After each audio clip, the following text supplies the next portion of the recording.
विकृतनो विवस्वांश्च मार्तण्डो भास्करो रविः लोकप्रकाशकः श्रीमान् लोकचक्षुर्महेश्वरः लोकसाक्षी त्रिलोकेशः कर्ता हर्ता तमीशः तपन्स्तापंश्चैव शुचिः सप्ताश्ववाहनाः गवस्तियस्तो ब्रह्मा च सर्वदेव नमस्कृतः एकविशन्तिरेतेशस्तव इष्टः सदा रवे।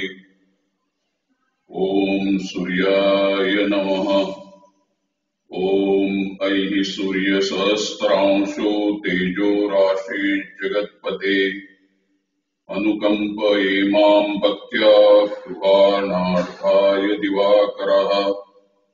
ॐ ह्रीं गृणिः सूर्य आदित्या क्लीं ॐ गृणी सूर्याय नमः।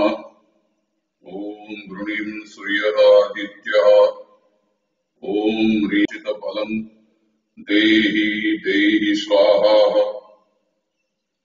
प्रातस्मरामि खलु तत्सवितुर्वरेण्यं रूपं हि मण्डलमृचोदतनुर्यजुंषि सामानि यस्य किरणः प्रभवादिहेतुम् ब्रह्माहरात्मकमलक्षमचिन्त्यरूपम् प्रातर्नमामि तरणीं तनुवाङ्मनोभिर्ब्रह्मेन्द्रपूर्वकसुरैर्नुतमर्चितं च दृष्टिप्रमोचनविनिभूतं त्रैलोक्यपालनपरं त्रिगुणात्मकं च प्रातर्भजामि सवितां रमन्तशक्तिं तं सर्वलोकतकलनात्मककालमूर्ति गोकण्ठबन्धनविमोचनमादिदेवं श्लोकत्रयमिदं भानो प्रातः प्रातः पठेत तु यः